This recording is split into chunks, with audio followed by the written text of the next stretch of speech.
देखिए बिहार की बिटिया हैं और बिहार की इस बेटी को देखने के बाद बाहर के लोग हैरान हैं, हरियाणा, दिल्ली, पंजाब के लोग हैरान हैं। और बिहार की ये बिटिया ऐसे कमाल करती हैं, इस प्रकार से ये पुशअप मारती हैं और ये अखाड़े में जाकर के बड़े बड़े लोगों को पछाड़ती हैं। दूसरे क्षेत्र की, दूसरे राज्य की लड़कियों को पछाड़ते नजर आती है बिहार की बिटिया। और आपके ठीक सामने ये बेगूसराय की बिटिया हैं जिन्होंने पूरे बिहार राज्य को गौरवान्वित। तो पिताजी को भी धोबी पछाड़ दी थी कभी? हाँ, कभी कभी। पिताजी को भी? हाँ, तो एक बार मतलब प्रैक्टिस के दौरान ही वो हमसे जोर करने लगे, तो मतलब जोर जोर में ही एकदम पूरा जुनून आ गया, जिसकी वजह से उनका हाथ भी उखड़ गया था। हाथ उखाड़ दी पिताजी का ही? हाँ, उसके बाद से मेरे से फाइट करते ही नहीं हैं। फाइट नहीं कर रहे बात पिताजी? क्या कह रहे हैं? उसके बाद आपने कभी नहीं ललकारा कि आइए पिताजी फिर से एक बार फाइट करते हैं? नहीं, मम्मी डांटने लगती थी। मम्मी डांटने लगी थी। भाई का देहांत हुआ, उसका श्राद्ध हो रहा होगा और उस समय आप कंपटीशन ले, काफी मुश्किल समय रहा पापा ही सपोर्ट किए कि नहीं जाओ खेलो। भाई का डेथ तो चलो मानते हैं, ये दुख तो कभी नहीं जाएगा, पर इस चीज़ को अगर छोड़ नहीं सकते हैं ना। बिल्कुल सही बात। तो उस समय मेरा माइंडली प्रेशर था, जैसे डिप्रेशन में थी, तो टाइम में तो बहुत ज़्यादा ही प्रॉब्लम हुआ था, बहुत रोने लगे थे, इस चीज़ से भागने का मन करने लगा। दिमाग में तो गाना बज रहा होगा कि बापू से बच के जियो, बापू हानिकारक, सेहत के लिए हानिकारक, बापू हानिकारक है। देखिए इस कहानी को शायद आपने अपने टेलीविजन स्क्रीन या फिर मोबाइल स्क्रीन पे दंगल मूवी में ही देखा होगा, लेकिन असल मायने में जमीनी स्तर पे बिहार के बेगूसराय के बखरी सलौना में आपको आज दिखा रहे हैं कि गीता बबीता की कहानी किस प्रकार से बिल्कुल सच साबित होती नजर आ रही है। सुबह 4 बजे हम लोग उठाने लगे, सुबह 4 बजे उठ के खुद तो बाइक पे जा रहे थे, हम लोग को दौड़ा के ले जा रहे थे फील्ड। अच्छा। अभी तो वो नेशनल क्वालिफाई की थी। अच्छा। Silver medallist. सिल्वर मेडलिस्ट आपकी बहन। बिहार के एक पिता जब दंगल मूवी देखते हैं, उस मूवी को देखने के बाद इतने ज्यादा मोटिवेट हो जाते हैं कि दंगल मूवी की गीता बबीता की तरह ही अपनी 2 बेटियों को अखाड़े में लड़ने के लिए उतार देते हैं। सेम वही स्टोरी, सेम उसी तरीके से घर में लड़ाई छिड़ती है। आखिरकार जमीन भी बेचते हैं, पूरी तरीके से आर्थिक रूप से टूट जाते हैं, लेकिन अपनी बेटी को नेशनल लेवल तक खेलने के लिए भी पहुंचाते हैं। बेटी ने तो 60 सालों का रिकॉर्ड तक तोड़ दिया, लेकिन दुर्भाग्य तो देखिए सर, ये बेटी एक यहाँ पर है और एक अभी रेसलिंग कर रही हैं। ये रेसलिंग छोड़ करके अब घर पे बैठ गई हैं क्योंकि आर्थिक स्थिति अब जवाब दे चुकी है और अब इन्हें नहीं लग रहा है कि मैं रेसलिंग कर पाऊंगी। हालांकि जुनून है, रेसलिंग वाला जुनून पिता ने इनके खून में ही दिया है। पिता ने बोल दिया था कि भैया रेसलिंग तो तुम्हें करना ही पड़ेगा। शुरुआती दिनों में इन्होंने विरोध भी किया। इन्होंने सोचा कि पिताजी क्या करवा रहे हैं, खेल कूद जिस समय करना था, जिस समय हमें पढ़ाई लिखाई पे ज़्यादा ध्यान देना था, बाकी लोगों के, बाकी लड़कियों के पिता उन्हें शादी के लिए जिस समय मोटिवेट कर रहे थे कि भाई पढ़ लो, BA कर लो, तुम्हारी शादी आगे करना है, उस वक्त में इनके पिता इन्हें मोटिवेट कर रहे थे कि कैसे धोबी पछाड़ देना है।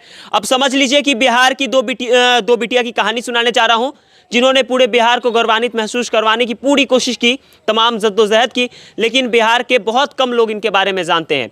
चलिए तो आज बिहार के बेगूसराय में है और इस कहानी को आपको सुनाते हैं। बाकी देख सकते हैं ये शालिनी है और इनकी बहन निर्जला, जो कि नेशनल लेवल पे बिहार को रिप्रेजेंट कर रही हैं। अभी भी वो बाहर रह करके रेसलिंग कर रही हैं, लेकिन शालिनी भी बहुत अच्छा रेसलिंग करती हैं, लेकिन आखिरकार आर्थिक रूप से तंग होने की वजह से ये अभी रेसलिंग छोड़ चुकी है। सही बात है, आप रेसलिंग छोड़ चुकी हैं? हाँ। अच्छा, पिताजी को सच में दंगल मूवी देखने के बाद ये जुनून सवार हुआ था? बहुत ज़्यादा। दंगल मूवी देखने के 1 महीने बाद उनके पता नहीं उनको क्या चीज़ का जुनून हो गया था, फिर हम दोनों के पीछे लगे तो पूरा लगे ही रह गए। अच्छा, पहला पिताजी ने पहला क्या वर्ड बोला था जब आपको इस चीज़ की भनक लगी थी? पिताजी ने क्या बोल के आपको मनाया था?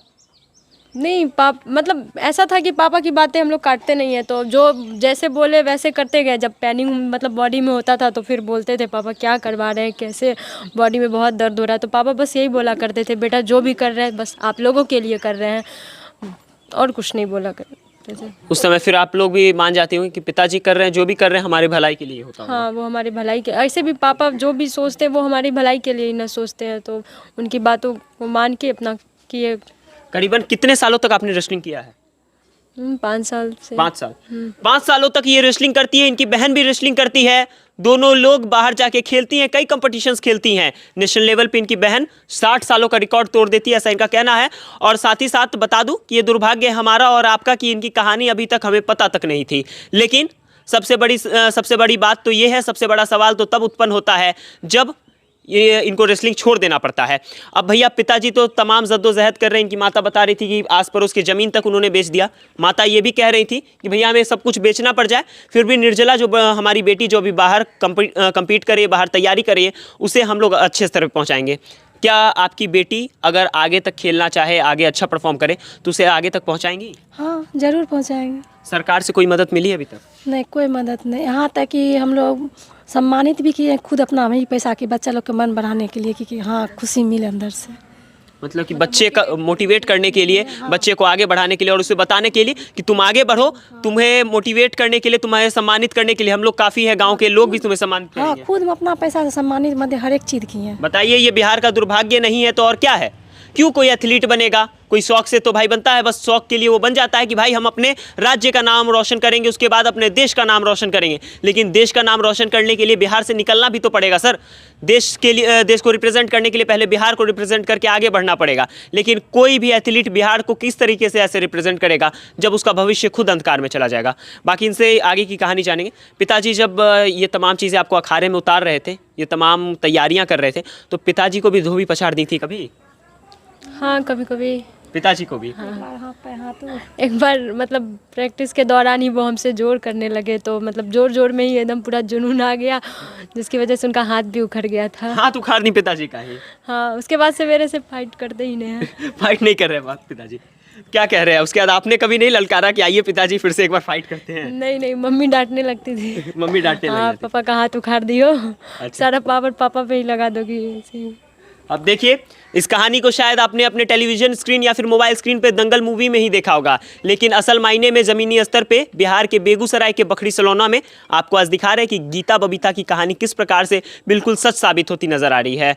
सुनने में आया है कि जब गांव में अखाड़ा हो रहा था, दंगल हो रहा था किसी मेले में, तब पिताजी ने देखा कि बाहर की लड़कियां यहाँ आके दंगल करी तो मेरी बिटिया क्यों नहीं कर सकती है। हाँ, सही बात है। तभी से तो पापा हम लोग को ट्रेनिंग करना शुरू ट्रेनिंग करवाए। उसके बाद कंटिन्यू हम लोग का वही ट्रेनिंग करवाने लगे। यहाँ से सुबह 4 बजे हम लोग को उठाने लगे, सुबह 4 बजे उठ के खुद तो बाइक पे जा रहे थे, हम लोग को दौड़ा के ले जा रहे थे फील्ड। अच्छा। फिर वहाँ पे राउंड 10 राउंड लगा, 15 राउंड लगा, उसके बाद फिर डिप्स डबल ये सब। शुरुआती टाइम में तो बहुत ज़्यादा ही प्रॉब्लम हुआ था, बहुत रोने लगे थे, इस चीज़ से भागने का मन करने लगा। दिमाग में तो गाना बज रहा होगा कि बापू से बच के जियो, बापू हानिकारक, सेहत के लिए हानिकारक, बापू हानिकारक है। अच्छा, एक्सरसाइज पिताजी कौन कौन सी एक्सरसाइज करवाते थे?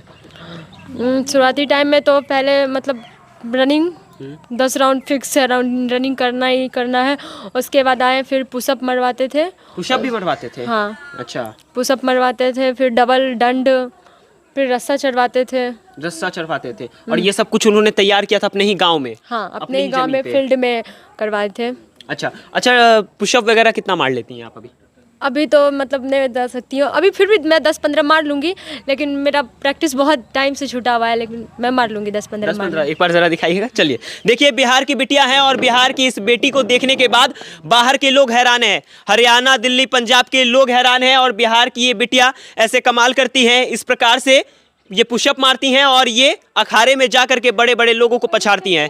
दूसरे क्षेत्र की, दूसरे राज्य की लड़कियों को पछाड़ते नजर आती है बिहार की बिटिया। और आपके ठीक सामने ये बेगूसराय की बिटिया हैं, जिन्होंने पूरे बिहार राज्य को गर्वान्वित महसूस करवाने की कोशिश की है, लेकिन वो कोशिश तब नाकाम हो जाती है जब इन्हें मान सम्मान और इनकी प्रतिभा को निखारा नहीं जाता है। बिहार सरकार से गुजारिश है कि इन लोगों को आगे लाने की ज़रूरत है, क्योंकि जब तक ये लोग आगे नहीं आएंगे तब तक आने वाली पीढ़ी को इंस्पिरेशन नहीं मिलेगा कि वो बिहार के लिए कुछ करे। क्यों करेगा कोई बिहार के लिए कुछ भी जब इस तरीके की हालत होगी? अच्छा, लग रहा है कि अब आगे रेसलिंग कर पाइएगा? सच सच बताइएगा। नहीं लग रहा है? अच्छा, जिस समय पता चला होगा कि भाई आर्थिक स्थिति वगैरह अब नहीं साथ दे रही है, अब घर की आर्थिक स्थिति देख करके लग रहा होगा कि अब सब कुछ छोड़ देना होगा, उस समय क्या लगा था? बहुत ज़्यादा ही होता है ना कि अंदर से टूट जाना, कुछ दिखता ही नहीं था, पूरा टूट गए थे। और पढ़ाई पे भी उतना फोकस नहीं रहा था, क्योंकि रेसलिंग पे फोकस पूरी तरह से। सब कुछ छोड़ के जिस चीज़ के लिए आपने तैयारी की, जिस चीज़ को अपना पूरा भगवान मान लिया, आखिरकार उसे ही छोड़ना पड़ गया।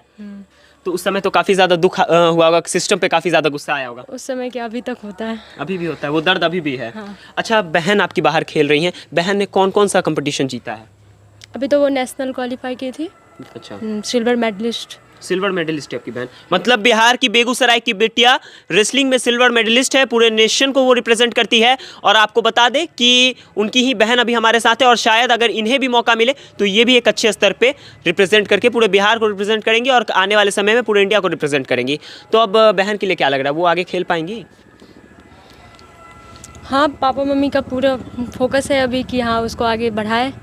पूरा फोकस है उस पे। हाँ। और कहीं ना कहीं आपने भी इसीलिए अपने आप को पीछे खींच लिया कि ताकि मेरी बहन आगे जा सके। हाँ। आप देखिए ये ज़मीन बेच करके इनकी माताजी और इनके पिताजी अपनी बेटियों को रेसलिंग करवा रही हैं। और ये इंस्पिरेशन आपको ये इनकी कहानी ये इंस्पिरेशन आपको दे रही है कि कोई भी काम अगर ठान लिया जाए तो वो नामुमकिन नहीं है, भले ही सरकार साथ दे या फिर नहीं। लेकिन ये दुर्भाग्य है हमारा कि हमारी सरकार जातीय जनगणना करवा रही है, हमारी सरकार तमाम तरीक़ों के दंगों में पैसे वेस्ट कर रही है। जातीय जनगणना के बाद क्या कुछ हुआ है, पूरा बिहार उलझन में पड़ा हुआ है, ये तमाम चीज़ें आपको पता होगी, बताने की ज़रूरत नहीं है। लेकिन इन्हें सपोर्ट करने में हमारी सरकार कोई इंटरेस्टेड नहीं है। गरीब के बच्चा है, कुछ मदद कर दे, ये सब दिमाग नहीं है। सरकार को इस चीज़ से कोई वही मतलब ना, अभी वोट है तो दो उसको 10 लाख 5 लाख 1 लाख, अच्छा, मगर जिस ये टाइम बच्चा- वोटिंग होता होगा आसपास के नेताजी विधायक जी और मुखिया जी आते होंगे आपके घर पे जिस नहीं, टाइम कभी कोई नहीं, झूठो कहीं को वोटिंग टाइम आते हैं नेताजी? हाथ जोड़ने के बउआ जाते हैं वोट मांगने के लिए, देवे नहीं करेगा ऐसे अच्छा। नहीं कभी। वोट मांगने के समय हाथ जोड़ के नेताजी आते हैं और जब इन लोगों को आगे बढ़ाने की बात होती है तो यहाँ के कोई स्थानीय रिप्रेजेंटेटिव कोई भी आगे नहीं आते हैं। बाकी क्या सोचते हैं इनकी कहानी पे? और ये छोटा भाई है। अच्छा, तुम्हें भी कभी धोबी पछाड़ लगा है? नहीं लगा, बच गए। एक और भाई था इनका जो कि अब इस दुनिया में नहीं रहा। तो बहुत मन ये लोग से मार खाते, वही लोग बोले एकदम भर दिन वो बोलते क्या हम नहीं करेंगे, मम्मी लोग को साथ नहीं देंगे। अच्छा, मतलब भाई आपसे डर के भागता था? परेशान हो जाते थे वो, मतलब जैसे कि कंपटीशन करने लगते थे, पापा जाओ रे लड़का है, तुम लड़का हो कि इतना नहीं कर पा रहे, देखो ये कर चढ़ा ले बढ़ा रही देते थे है। उसको। तो उसको पूरा चढ़ा बढ़ा देते थे, तो फिर वो भी करने लगते थे, फिर बॉडी में दर्द होता, फिर भाग जाते वो। अच्छा, और उनकी मृत्यु हो गई और उसके 3 दिन के बाद आप सुनने में आया कि एक कंपटीशन लड़ने गई थी? हाँ, खेलो इंडिया अच्छा, जो पंचकूला में हुआ था। मतलब भाई का देहांत हुआ, उसका श्राद्ध हो रहा होगा और उस समय आप कंपटीशन लड़े, काफ़ी मुश्किल समय रहा पापा होगा। ही सपोर्ट किए कि नहीं जाओ खेलो। भाई का डेथ तो चलो मानते हैं, ये दुख तो कभी नहीं जाएगा, पर इस चीज़ को अगर हम छोड़ नहीं सकते हैं ना। बिल्कुल सही बात। तो उस समय मेरा माइंडली प्रेशर था, जैसे डिप्रेस में थी, तो मैं नहीं कर बस पाई। पिताजी का बात रखने के लिए शायद चली मैं गई। चले गई। तो अब अगर मान के चलिए आपको आगे मौका दिया जाए, कोई स्पॉन्सर करना चाहे आपको, कहीं से भी पूरे बिहार को कोई अगर अच्छे स्तर पे देखना चाहता है और वो आपको स्पॉन्सर करना चाहे, तो उस माध्यम से खेलना चाहिएगा? मैं इस मौका को कभी गवाऊंगी भी नहीं, कभी नहीं गवाएंगे? कभी भी नहीं। बिल्कुल। बाकी इनके चेहरे पे वो खुशी देख सकते हैं आप, इस बात को सुनते ही ये कितनी ज़्यादा खुश हो गई। अब भाई बिहार में बहुत तमाम तरीके के वैसे लोग हैं जो बहुत सारी प्रतिभाओं को आगे बढ़ाते हैं। अगर इनकी कहानी किसी वैसे इंसान तक पहुंच रही है या अगर आप पहुंचा सकते हैं तो ज़रूर पहुंचाइए हमारे माध्यम से, या फिर आप अपने माध्यम से पहुंचाइए और इनको आगे बढ़ाने में एक योगदान दीजिए। बाकी इनकी कहानी आपको कैसी लगी कमेंट सेक्शन में लिखना ना भूलें।